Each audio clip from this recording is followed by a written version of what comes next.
IIB, here's a little revision of 18H, which is definite integrals. So we have been working with indefinite integrals and adding a plus c on the end because we were finding an expression for a curve that could give you guys an area. But to find an actual area, you need to have boundaries. So now, as we saw with our fundamental theorem of calculus, when you work backwards from when you take a function and you find the antiderivative, which is this expression here, if you evaluate it at two endpoints and find the difference between those two evaluations, you actually get the area that is left. Sometimes it refers to an actual area, and sometimes if the area is below the x-axis, an integral can be negative, and then some of the area will cancel out. And we'll take a look at some of those examples in just a moment here. But just a reminder, your properties for integrals also apply to definite integrals. So constants, including -1, can be factored out. If you have two separate integrals that are a sum of two separate integrals, you can put them together from A to C if the B's match, right? It's a continuation, and then also you can separate them. So here's our first example. If we're asked to evaluate the integral of sine x dx from 0 to pi over 3, we are finding the antiderivative. So when we have the integral from 0 to pi over 3 of sine x dx, the first thing we are going to do is find the antiderivative of sine x. So we know the antiderivative of sine x is negative cosine. Since we have these additional endpoints, we need to notify ourselves and our reader to properly annotate our math by using notation to say that I still need to substitute in my endpoints at 0 to pi over 3. You have two options to do this. You can use a straight line on the right-hand side saying my antiderivative is negative cosine of x evaluated between 0 and pi over 3. Or you can use brackets around the antiderivative and then still put the 0 and the pi over 3. So I prefer to use the straight line, so you'll see me write the straight line, but you're also welcome to use brackets. All right, so now this is where we take the antiderivative evaluated at the b value, so negative cosine evaluated at pi over 3, minus, I'm going to use brackets here because we have a double negative, negative cosine evaluated at 0. So negative cosine evaluated at pi over 3 minus negative cosine again evaluated at 0. All right?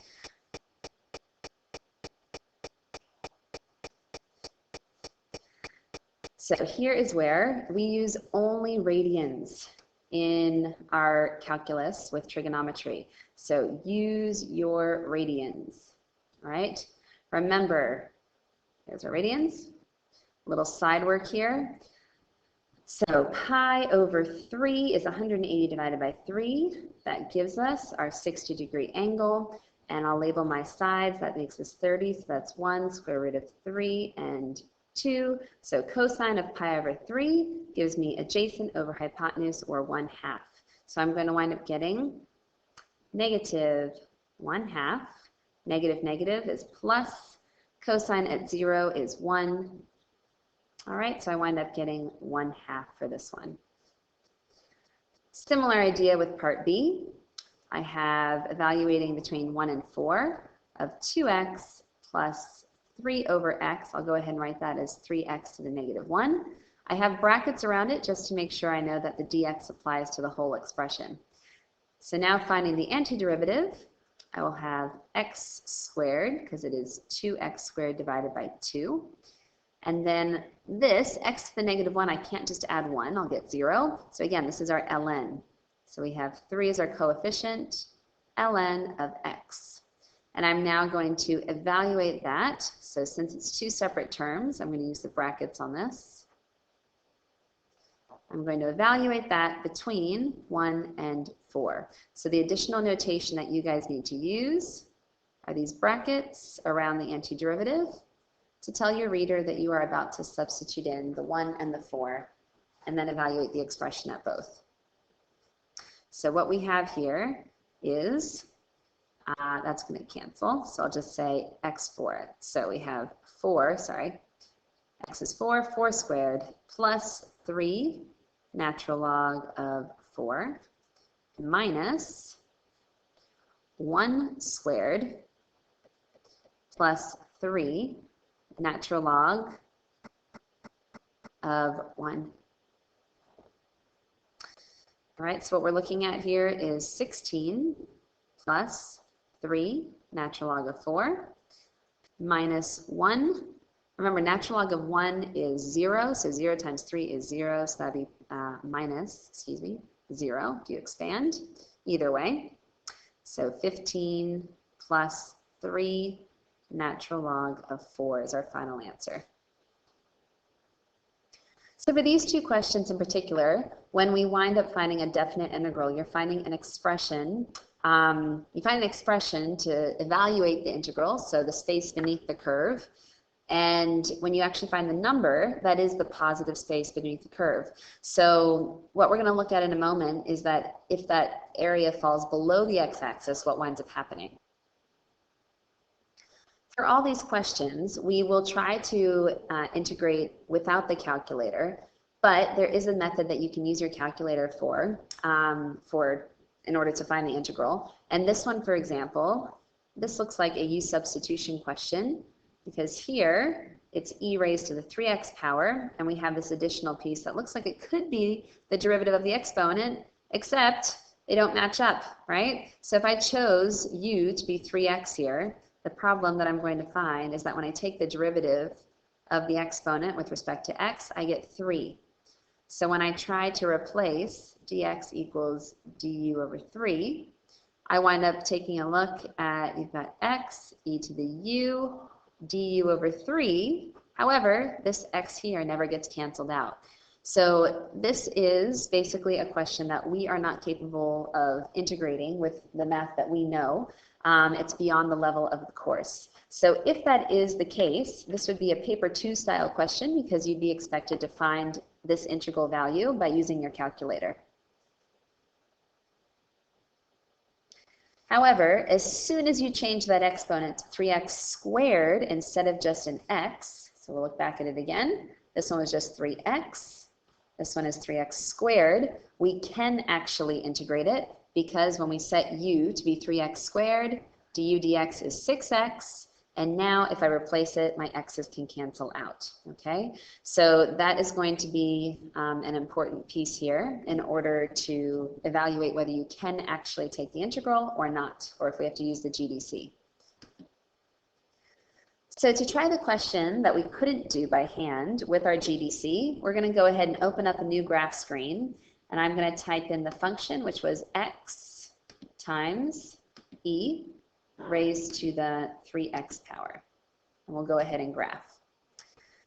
Now, I would like to zoom in just a bit, because we're only evaluating it between 1 and 3. So I'm going to change my window so that I am now evaluating, let's do 0 and 4, just so I have a little bit of a more specific window here. Okay. So now my window zoomed in. I'm looking for this area underneath. I might even want to change my window to go a little bit higher. So let's change my y value to maybe go up to, I don't know, let's say 100. Let's see if that gives me a little better picture. Okay, so here we are, menu, and we're going to go to Analyze Graph, and you'll notice you have an integral option. It asks you for the lower bound. So you can either place your cursor on the lower boundary, or you can type in or push 1 as your lower boundary and then enter. Then it says upper bound, we want to go to 3. So I'm going to type in 3 and press enter, and it'll shade the area under the curve that you want. So this one tells you that the area under the curve, or the integral in this case, is 7,198.3. So that's how we can find our integral, just in case we do not actually have the skills to take the integral by hand. All right, so just taking a look at this question, this one says, find the integral of the square root of x from 1 to 4. So I'll go ahead and begin to do this. This is going to be x to the 1/2 power, so that will raise this to x to the 3/2 multiplied by 2/3. I will evaluate between 1 and 4. So I'm looking at 2/3 of 4 raised to the 3/2 power minus 2/3 of 1 raised to the 3/2 power. So what I wind up getting here, remember the 4 to the 3/2 power means the square root of 4 cubed. So 2 cubed. So 2/3 times 8 minus, and then the square root of 1 cubed is 2/3, so minus 2/3. So here we're looking at 16/3 minus 2/3, which gives you 14/3. All right. If we did that exact same working for the second part, the negative square root of x, that just means that our integral will wind up being, we'll have x again to the 3/2, 2/3, negative though this time because it was a negative square root of x evaluated between 1 and 4. So what will actually happen here is I'll have negative, that wound up being 16/3, minus, brackets, negative 2/3. So here we have negative 16/3 plus 2/3. We wind up with negative 14/3.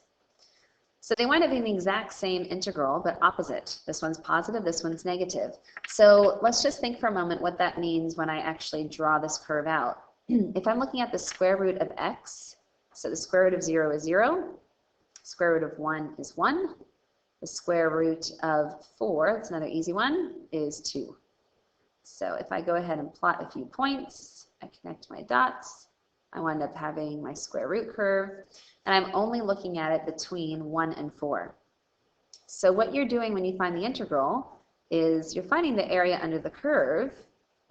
However, notice when I do the second bit, negative square root of x, all it's going to do is reflect this curve. And now I'm finding this area here. However, it wound up being negative. An area can't be negative. So that negative really is just telling you that the area that you found is actually below the x-axis. So if I wound up putting these two together, positive area and negative, we would wind up canceling them out. So if I wanted to find the whole area of this entire shape, let's say I was given both positive and negative square root of x, and I wanted to find the area from 1 to 4 of this entire shape, I'd have to take the positive 14/3 represented in this section plus this 14/3 in order to find the total area. Otherwise, they'd cancel out and make 0. So as a question to leave you guys with, we're going to use this area map that's given to you guys on the right-hand side here. You just have a piecewise function, a bunch of straight lines pieced together to make some kind of function. And you're noticing that there are these squares that are breaking down the area underneath the curve. So if I wanted to find the integral between 0 and 3, I'm going to approximate by adding together all these little units, these little squared units, to find an approximate integral. When you go from 3 to 7, you are also going to do the same thing, but notice we are below the x-axis. So whereas this one is going to give you a positive answer, this one will give you a negative answer because you are below the x-axis. So then what would happen between 2 and 4? So here's 2 and here's 4, and I'm looking for the area under the curve, which is this bit here from 2 to 3. But then from the curve to the x-axis, from 3 to 4, it's this bit. So if this bit's positive and this bit's negative, what's going to happen to answer part C? And then the same thing, when you put them all together from 0 to 7, what will happen? So take a moment to interpret the area that's given to you in this graph, but we are answering integral questions. So remember, integrals are allowed to be negative or positive because sometimes they are not true representation of the total area. All right, guys, we'll leave you with that one. Have a fantastic night. We'll see you soon.